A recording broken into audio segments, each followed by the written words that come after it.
도르님 제 사주에 이러한 귀인이 있어서 이런 것 같아요. 내가 그만큼 돈이 많고 힘이 있는 사람이다 라고 볼 수도 있겠죠. 도화 안녕하세요. 사주팔자 쉽게 알려준 남자 도화도른입니다. 여러분, 제가 지난 시간에 한 달 전쯤에 올렸던 영상 중에서 여러분들이 평소에 궁금해하시던 귀인 시리즈 영상을 말씀드렸었어요. 그 댓글에 여러분들이 도르님 제 사주에는 뭐 천을 귀인이 있어요, 문곡 귀인이 있어요, 학당 귀인이 있어요, 뭐 이런 식으로 댓글을 많이 달아주셨는데, 제가 그때 다 설명드리지 못한 귀인들이 몇 가지 더 있습니다. 그래서 사실 그때 영상 만들 때도 이것도 말씀드려야 하는데 했었었는데, 아니나 다를까 댓글에 막 도르님 태극 귀인은 뭐죠? 월덕 귀인은 뭐죠? 이렇게 달리더라고요. 그래서 오늘 그 영상의 연장선상으로 말씀을 드리려고 해요. 기본적인 귀인에 대한 설명은 일단 여기 영상을 먼저 한번 봐주시고, 이걸 어떻게 적용하는지를 한번 말씀드릴 테니까 우선은 요거 먼저 봐주시고 넘어오셔서 제 영상 봐주시면 감사드리겠습니다. 자, 오늘 말씀드릴 첫 번째 귀인은요, 바로 태극 귀인입니다. 이 태극 귀인이라는 거는 여러분들이 하나만 기억하시면 돼요. 내 시작은 미약했으나 끝은 창대하리라의 그 창대 부분을, 요거를 바꾸시면 돼요. 내 시작은 창대하리라. 네, 그래서 무슨 의미냐면은 태극 기인을 가지고 있는 분들이 사주에 내 선천의 덕, 즉 금수저란 말이죠. 조상님들부터 어느 정도 복을 받고 태어났기 때문에 태극 기인이신 분들은 선천적으로 집이 금수저이거나 혹은 금수저가 아니더라도 그래도 부족하지 않은 집에서 온전하게 화목하게 자라왔다라고 보시면 되는데, 요 포인트를 아셔야 하는 게, 태극 기인은 내가 금수저? 꿀! 이렇게 가는 게 아니라 여러분들의 사주에서 육친이라는 개념이 있죠. 가령 뭐 비견겁제는 나와 나의 형제, 뭐 식신상관은 여자의 사주에서는 자식, 재성은 남자의 사주에서 여자, 이런 식으로 인간 관계를 바라보는 요 관점에서 태극 귀인이 있는 거를 조금 적용시켜서 봐야 합니다. 그렇게 적용했을 때 해당하는 육친의 관계에 특히 복이 있다라고 보시거든요. 태극 귀인이 내 사주에서 재성이 있을 때 남자 여자 공이 아버지의 복이 있다라고 볼 수 있고, 혹은 반대로 내 태극 귀인이 내 사주에서 인성이 있을 때 내 어머니 쪽 인복이 있다, 수저 색깔이 좀 노랗다라고 볼 수도 있겠죠. 그리고 이 태극 귀인 역시 사주에 연지, 월지, 일지, 시지 어느 자리에 있느냐에 따라서 조금 다를 수 있습니다. 일단 연지에 있는 경우에는 아무래도 이제 조부모님, 그리고 우리 이제 가풍, 가문을 의미하다 보니까 태극 귀인의 의미와 조금 더 맞닿아 있을 수 있고요. 그 다음에 월지에 해당되는 경우에는 아무래도 이제 나의 아버지, 어머니, 그분들의 덕이 있다. 그래서 내가 조금 더 안정적이고 뭔가 화목하고 그렇게 살아오면서 내 성장기가 그렇게 막 흔들리거나 그러진 않다라고 볼 수도 있고요. 반면에 내 일지 같은 경우에는 나의 배우자가 복이 있다, 내가 배우자 복이 있다, 그리고 내 시주에 있는 경우에는 바로 내 자식들, 내 손대들이 나의 덕을 받고 잘 살아간다라고 볼 수도 있고, 그 사람들이 잘 살 수도 있어요. 그렇지만 이 태극 귀인은 다른 귀인과 다르게 조금 집안의 부라고 하죠. 특유의 이제 가문의 부가 조금 이렇게 계승되는 느낌이 있어요. 그렇기 때문에 여러분들이 태극 귀인이 있다고 하시면은 가령 여러분들이 자수성가를 할 수 있는 부분이 분명히 있거든요. 왜냐하면 태극 귀인을 가지고 있다는 것만 자체만으로 해도, 내가 만약에 부모로부터 금수저를 받지 못한다면은 내가 부모가 되어서는 금수저를 내가 줄 수 있다는 뜻이기도 하죠. 그렇기 때문에 태극기인이신 분들은, 특히 내가 부모의 덕이 없고 선천에 별로 덕이 없다라고 하시는 분들은 내가 그 시작을 이어가실 수 있습니다. 즉 자수성가할 수 있는 확률이 커요. 자, 어떻게 보시냐면은, 자, 간목과 을목 일간은요, 내 사주 지지에 자수와 오화가 있는 경우를 보시면 됩니다. 그래서 간목일주 같은 경우에는 내 배우자 자리가 일지니까 갑자일주가 올 수도 있고 가보일주가 올 수도 있는데, 을묘 같은 경우에는 을자, 을오, 여러분 들어보셨나요? 못 들어보셨죠? 그래서 을목 같은 경우에는 그렇게 올 수가 없기 때문에 적어도 태극 기인으로부터 기인하는 나의 배우자 복은 없다라고 볼 수 있겠죠. 자, 그 다음에는 병화와 정화입니다. 병화와 정화는요, 묘목과 유금입니다. 무토와 기토는요, 진술, 충미에 각각 해당되고, 경금과 신금은 인목과 해수, 임수와 개수는 사화와 신금, 이렇게 해당됩니다. 그리고 태극기인을 가지고 계신 분들 중에 조금 유의하시면 좋을 게, 아무래도 집이 다른 사람들보다 잘 살기 때문에 주변의 사람들이 정말 나를 위해서 일하고 나를 위해서 내 옆에 남아있는 게 아니라 내가 가지고 있는 것이 탐나서, 내가 가지고 있는 것이 화려해서 붙어있는 경우가 더러 있습니다. 그래서 태극기인을 가지고 계신 분들은 내가 부모로부터 금수저를 물고 태어났으니까 잘됐다 라고 넘어가실 게 아니라, 내가 정말 나의 사람을 필터할 수 있고, 이 사람이 정말 내가 가지고 있는 것 때문에 나에게 온 것이 아니라 내가 정말 좋아서 나라는 사람이 마음에 들어서 나에게 온 것이구나 라는 걸 좀 분별할 수 있는 능력을 가지는 게 중요하고요. 그리고 또한 기본적으로 귀인이라고 하지만 이러한 부분에서 인복은 살짝 떨어질 수는 있습니다. 그래서 여러분들이 사주에 태극 귀인이 해당되는 육친에게만 복이 있다라기보다는 사실 인복이라는 건 후천적인 성향이 강하거든요. 그러니까 내가 만들어가는 영역이기 때문에 태극 귀인을 가지고 계신 분들 같은 경우에는 내가 사회생활을 하시면서 내가 인복을 만들어가고 케어한다라고 생각하시면 좋을 것 같아요. 두 번째로는 천주기인입니다. 이 천주기인은요, 무속에서 천주쌀이라고도 많이 쓰이는데, 이 천주가 하늘의 주방, 뭐 이런 뜻으로도 해석이 된다고 하더라고요. 무엇이냐면은, 옛날 우리 시대는 먹고 사는 게 굉장히 중요한 일이었죠. 요즘엔 돈만 있으면 사실 뭐든 먹을 수 있는데, 옛날에는 돈이 있어도 못 먹을 수 있는 확률이 컸기 때문에 사주의 식신상관, 즉 먹을 복이 있는 것을 굉장히 길하다고 여겼습니다. 요거랑 좀 관련되어 있는 건데요. 천주기인이 좀 특이한 게 하나가 또 뭐냐 하면은 사주에서 귀인을 볼 때 월간을 중심으로 뭐 어떤 글자에나 있으면 다 해당된다라고 보는 경우가 덜어 있죠. 근데 이거 같은 경우에는 오직 이 일간일 때, 특정 일간일 때 특정 월주만 본다라고 하거든요. 해당되는 글자를 말씀드리면 간목, 병화일간은 월지사화, 을목과 정화는 월지오화, 무토일간은 월지신금, 기토일간은 월지유금, 경금일간은 월지해수, 신금일간은 월지자수, 임수일간은 월지인목, 개수일간은 월지묘목입니다. 그럼 여러분들이 조금 바로 아실 수 있는 게 해당되는 월지의 글자가 일간을 기준으로 봤을 때 식상의 글자가 놓이게 되죠. 이것은 뭘 알 수 있느냐? 하늘의 부엌이라고 했잖아요. 그러니까 이 부분은 식신상관이 월지에서 걸록으로 온다고 하거든요. 이 걸록이란 거는 12운성의 개념 중에 하나인데, 걸록 말만 들어도 뭔가 건강하고 약간 이렇게 좀 장대해 보이죠. 그런 느낌으로 내 사주에서 걸록이 해당된다는 거는 뭔가 그 글자가 굉장히 강한 에너지, 뭔가 활발하게 좀 액티베이트 돼 있다, 드러나 있다, 뭔가 활발하게 활동할 수 있는 힘을 갖추고 있다라고 보시면 되거든요. 그래서 천주기인 같은 경우에는 식신상관에 걸록이 놓여 있어서 어떤 의미로 볼 수 있냐면은 식복이 유독 있다고 해요. 그래서 먹고 사는 데에는 지장이 없다라고 처음으로 해석을 할 수 있고,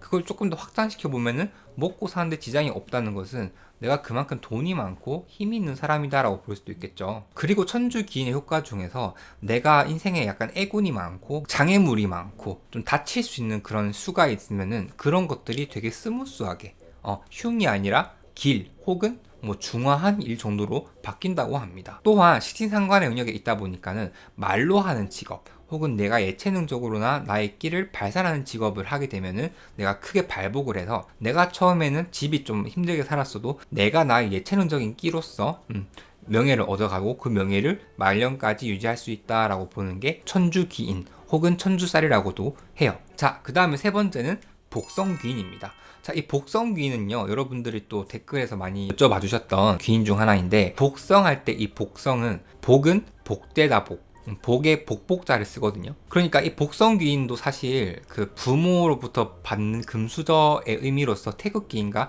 유사한 부분이 있어요. 당연히 내 가문이나 조상 혹은 선천에서 그런 덕이 있고 그 덕을 내가 오롯이 잘 받는다라고 해석이 될 수 있는데, 복성귀인 역시 뭐 그것뿐 아니라 내가 자력갱생해서 내가 자수성가해서 성공할 수도 있다라고도 보는 귀인 중 하나입니다. 그리고 그러한 과정에서 약간 흉한 일을 만날 때 대개는 스무스하게 넘어가거나 뭐 오히려 길로 바뀌는 경우도 있어요. 그러니까 흉사 같은 내 인생의 리스키한 일들이 이렇게 잘 풀린다라고 볼 수도 있죠. 특히 복성기인을 가지고 계신 분들이 성공을 하게 되면은 내 주변의 사람들로부터 이렇게 팬들이 형성이 되고요. 추종자들이 생겨나요. 근데 왜 그렇게 생기냐면은 복성기인을 가지고 계신 분들이 본인의 삶의 스토리텔링이 굉장히 잘 되어 있는 경우가 많습니다. 즉 대중들이 좋아하는 스토리텔링에 맞게 본인의 삶을 포장을 하거나 혹은 본인이 정말 그러한 삶을 살아서 대중한테 내놓았을 때 뭔가 대중의 가슴을 울리고 뭔가 되게 인간적인 면모가 있는데 굉장히 배울 것도 많은 것 같고 뭔가 나도 저 사람처럼 되고 싶다 하는 그런 묘한 아우라를 좀 뿜뿜하시는 분들이 복성기인이 좀 많으세요. 그래서 특히 이제 유튜버 하시는 분들 중에 자수성가 키워드로 활동하시는 분 같은 경우에도 사실 사주에 복성귀인이 굉장히 강하게 있거든요. 그분 일주도 제가 알고 있는데 자수성가라는 타이틀을 가지고 뭔가를 하시는 분들, 혹은 뭔가 나를 앞세워서 내가 정말 이렇게 뭐 20대에 뭐 월 1,000만 원, 2,000만 원 버는 사람이 됐다, 복성귀인의 영향을 굉장히 크게 받습니다. 자, 그러면 여러분의 사주에 복성귀인이 있는지 궁금하시죠? 복성귀인은 일간이 간목일 경우 지지에 인목이 있을 때, 일간이 을목일 경우에 지지에 묘목이 있을 때, 일간이 병화일 때 지지에 자수가 있을 때, 일간이 정화일 때 지지에 유금이 있을 때, 일간이 무토일 때 지지에 신금이 있을 때, 일간이 기토일 때 지지에 미토가 있을 때, 일간이 경금일 때 지지에 오화가 있을 때, 일간이 신금일 때 지지에 사화가 있을 때, 일간이 임수일 때 지지에 진토가 있을 때, 그리고 일간이 개수일 때 지지에 묘목이 있을 때를 뜻합니다. 복성기인을 조금 더 말씀드리면은 요거는 약간 내 말년까지 가져갈 수 있는 부라고도 의미하기 때문에 이 복성기인도 나의 금수저를 자식한테 물려줄 수 있다, 안정적으로 물려줄 수 있다, 내가 번 재물을 크게 날리지 않고 잘 다스려서 내 자손들까지 남길 수 있다라는 뜻으로도 해석이 되기도 합니다. 자, 그 다음에 우리 이제 월덕기인을 한번 볼게요. 월덕기인 같은 경우에는 월지할 때 약간 월 같은 느낌이 들지 않나요? 천덕귀인이랑 좀 비슷하게 가는데, 월덕귀인이 제가 아까 앞서 말씀드렸던 월이라는 부분에 키워드가 있습니다. 즉, 이 월덕귀인은요, 볼 때 월지를 기준으로 했을 때 내 천간에 특정한 글자가 있으면은 월덕기인이라고 보거든요. 그러니까 좀 반대됐죠? 원래는 천간을 기준으로 지지에 어떤 글자가 있냐를 보는데, 얘는 반대로 월지에 이런 글자가 있을 때 천간 위에 이런 글자가 있냐를 보는 거니까 좀 반대죠. 먼저 말씀드리면 이거 굉장히 쉬워요. 자, 우리 지금까지 했던 것 중에 제가 요 콘텐츠에서 말씀드렸던 삼합 있죠, 삼합. 신자진, 해묘미, 인사신, 사유축, 요 네 가지 삼합 있죠. 요거를 기준으로 봤을 때, 자, 월지의 신자진인 애들, 신자진의 중간은 자수니까 물의 기운이 강하다 했죠. 이 월지에 신금, 자수, 진토가 있는 경우에는 천간에 임수가 있을 때 월덕기인이라고 보고요. 인오술, 즉 인목과 오화와 술토는 불의 기운을 가지고 있다고 해서 천간에 병화가 올 때 월덕기인에 해당된다고 볼 수 있습니다. 자, 그러면 사화, 유금, 축토, 이 사유축은 뭘까요? 중간에 유금이라는 금의 기운이 있으니까 위에 천간을 봤을 때 경금이 오면은 월덕기인으로 볼 수 있겠죠. 그 다음에 해수, 묘목, 미토, 중간에 뭐죠? 묘목이죠. 이 글자들은 모였을 때 목의 기운이 강해진다라고 보니까 천간에 간목이 있으면 월덕기인에 해당된다고 볼 수 있겠죠. 그 월덕기인도 이제 조금 앞에 말씀드렸던 귀인들과 비슷하게 내 인생에 애군이나 나쁜 기운이 끼어서 이게 흉으로 바뀔 때 얘를 잘 잡아준다라는 의미로 해석을 하시면 되거든요. 약간 그 이승기 씨 사주처럼 그 재난이나 천재지변 같은 거를 좀 잘 피해간다라는 것도 있다고 해요. 근데 사실 그것까지는 잘 모르겠어요, 저는. 그리고 특히 이 월덕기인도 볼 때 내 육친의 관계에서 해당되는 내 육친의 가족 관계 혹은 내 주변의 지인 관계를 봐야 한다. 아까 제가 앞서 말씀드렸던 비슷한 메커니즘으로 보시면 됩니다. 자, 우리는 이렇게 2시간에 걸쳐서 좀 이제 내 사주에 흔히 있는 귀인에 대해서 알아봤어요. 어떠셨나요? 근데 제가 여러분 사주를 봐오면서 느끼는 건데, 사실 사주 팔자는 선천적으로 정해져서 나오는 거죠. 내가 생년월일시는 절대 바뀌지가 않고 나의 의지와는 상관이 없는 일이니까. 그렇기 때문에 사주 팔자를 바꾼다는 것은 굉장한 노력이 필요해요. 아니, 엄밀히 말하면 사주 팔자는 바꿀 수가 없습니다. 다만 여러분들이 어떤 마인드를 가지고 어느 정도의 노력을 가지고 어떤 방향으로 나아가느냐에 따라서 인생이 달라지는 거지, 사주 팔자가 막 좋았던 게 나빠지고 나빴던 게 좋아지고 이러한 케이스는 없어요. 근데 다만 제가 생각했을 때 사주팔자 중에서 이 초롱성 같이 고정되어 있는 사주팔자 중에서 여러분들이 고칠 수 있는 게 하나 있다면은 저는 그거는 바로 인복이라고 생각을 해요. 인복은 굉장히 후천적인 영역이 강해요. 물론 사주에 인성이 발달하신 분들은 좀 생긴 게 귀엽기도 하고 뭔가 윗사람의 복을 좀 받는 그런 기운이라는 게 있는 것 같아요. 좀 이렇게 케어해주는 사람이 많거든요. 그런데 인복이 있다고 해서 나는 주변의 사람들이 뭐 나 필요한 거 다 해주니까 나는 이대로 만족할래 하고 안주하면 그 도와주던 사람들이 계속 그 사람을 도와줄까요? 아니죠. 그래서 여러분들이 내가 인복이 없다, 박복하다, 난 왜 이렇게 인생이 외로울까 하시는 분들은 일단 본인을 한번 돌아보시면 좋을 것 같아요. 물론 기본적으로 사주팔자에서 외로움을 관통하는 개념들은 더러 있습니다. 뭐 고란살, 과숙살 혹은 뭐 화개살 같은 경우도 그렇고 내가 내 주변 지인들이 있어도 내가 외로움을 느끼는 사주가 있거든요. 그치만 그게 내가 봤을 때 인간이란 동물은 생각보다 굉장히 불안정한 굉장히 비성적인 존재죠. 그렇기 때문에 내가 아무리 힘들다고 내가 아무리 인복이 없다고 느껴도 실질적으로 남들이 봤을 때는 굉장히 인복이 많은 사람일 수도 있거든요. 그러니까 제가 무슨 말씀을 드리고 싶냐면은 인복이라는 거, 이 귀인이라는 거는 여러분들이 만들어가기 나름이라는 거예요. 그러니까 내가 사주에 귀인이 많다고 해서 내가 아무리 뭐 인생 막 살아도 다 내 똥 다 치워줄 거야 이렇게 생각하시면 내가 가지고 있는 인복을 쓰는 건커녕 오히려 다가올 인복도 달아난다고 볼 수 있습니다. 그렇기 때문에 제가 오늘 이 시간을 통해서 여러분들께 말씀드리는 거는 도르님 제 사주에 이러한 귀인이 있어서 이런 것 같아요. 아주 좋은 접근이에요. 그렇지만 그거를 그 특징이 있다고 해서 여러분들이 안주하시지 마시고요. 제가 지금까지 설명드렸던 뭐 거의 7, 8가지의 인복 같은 개념 같은 경우에도 내가 없다고 해서 아쉬워할 게 아니라요. 거기에 해당되는 특징을 여러분들이 내 삶에 가져가시면 그러한 효과를 누릴 수 있다고 생각합니다. 물론 뭐 어떻게 약간 기운적으로 흉사가 길사로 바뀌고 있던 액이 풀려서 사라지고 뭐 이런 건 안 될 수 있겠죠. 그렇지만 적어도 우리는 인간과 인간 사이에서 살아가기 때문에 여러분들이 살아가는 인생에 대해서 그 누구도 책임지지 않는 나란 사람이 남들이 봤을 때도 이쁨 받고 사랑받고 귀여움 받을 짓을 하는 거는 다 여러분들의 몫이 아닐까요? 여기까지 말씀드릴게요. 도와드렸습니다. 오늘 내용이 유익하셨다면 구독, 알람 설정, 인스타까지 와주시면 감사드리겠습니다. 여러분 인복 넘치는 사람 되세요. 안녕. 여러분들이 제 인복이시죠.